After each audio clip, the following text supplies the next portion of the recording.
Hello, I'm Nikki. I'm mymy. And this is The Dish. On today's episode of The Dish, you'll be getting a taste of these dope artists who just dropped new music. And a taste of some black-owned businesses. And a scoop of some black women in the struggle. I know, that's right. So, what is a dope artist? What makes one a dope artist? Like, what are the credentials to be considered a dope artist? What is it? Like, I don't get it. Help me! So you're probably wondering, what's a dope artist? A dope artist is one that is driven on passion every day. That's a dope artist.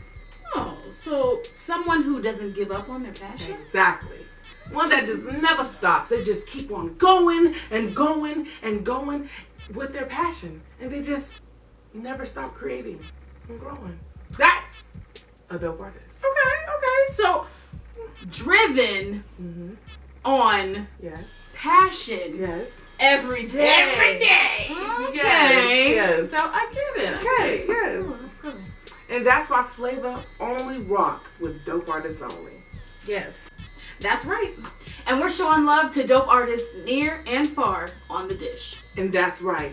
And this week on The Dish, we're celebrating the near. Over 10 artists from the Youngstown area has dropped new music from,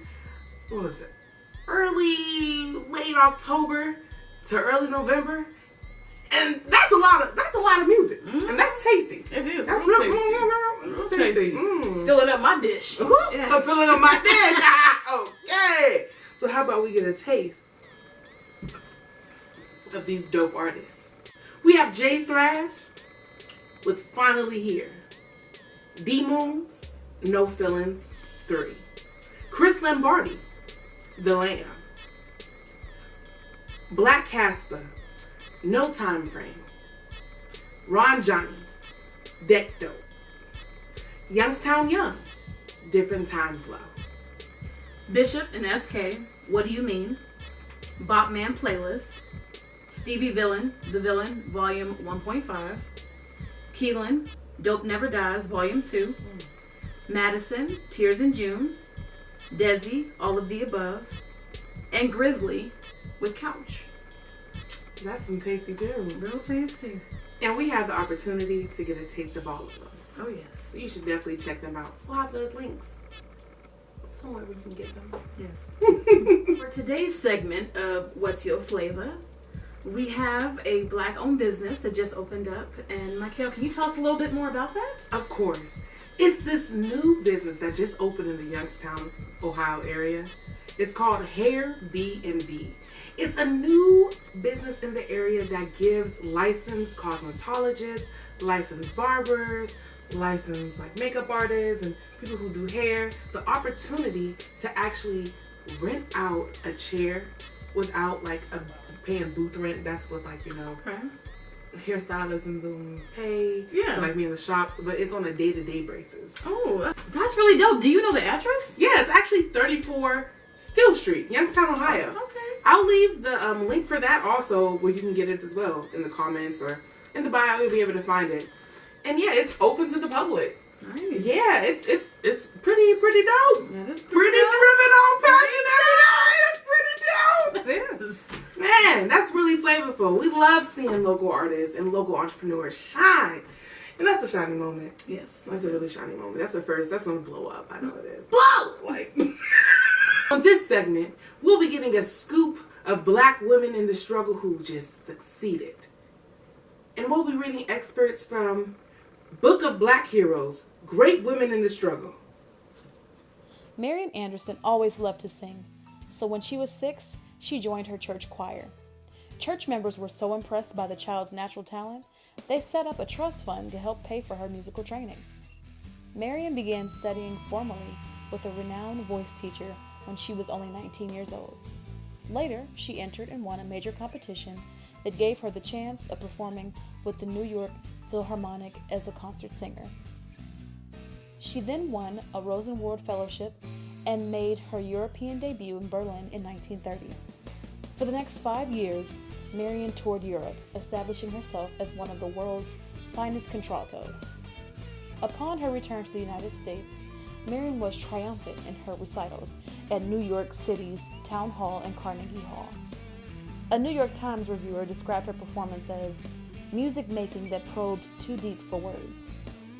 In spite of her fame, Miriam was denied many opportunities back home in America because she was African American. In 1939, the Daughters of the American Revolution refused to let her perform at Constitution Hall in Washington, D.C. Eleanor Roosevelt, President Franklin D. Roosevelt's wife and a member of the organization, resigned in protest. She then arranged for Miriam to sing on the steps of the Lincoln Memorial. On Easter morning, 1939, more than 75,000 people heard this talented woman in concert. In 1942, a Miriam Anderson Award for Young Singers was established. Never letting discrimination stop her, Miriam made headlines when she became the first African American to sing a leading role at the Metropolitan Opera in New York City. During her brilliant career, she sang in countries all over the world, and millions of her records have been sold. In 1958, President Eisenhower appointed her as a delegate to the United Nations. Miriam retired in 1965. In 1978, she was presented the first John F. Kennedy Center honor, one of 5 people to receive the prestigious award that year. Today, we honor you, Miss Miriam Anderson. Thank you. It's a Reading Rainbow book. So, you could definitely check it out. Take a look. It's in a book. Take a look. It's in a book. It's in a book. And you know, I actually got this book from another local back business. Really? Yeah, I got it from, Where'd you get it from? oh, I hit you, my bad, but you know what I'm talking about. Yeah. I don't know. Evolve. Evolve. Yeah. Yes. We got this from On Evolve Mahoning Avenue. on Mahoning Avenue. Yep. This book is actually from there as well. Another black business that you should definitely support if you're in the Youngstown area or if you're far. Come on. But yes, Well, it's been real. This is Nikki. This is mymy, and this was The Dish. where you can find all things flavorful. Okay, we'll see you guys next time. Bye. Bye. That was awkward. That was like.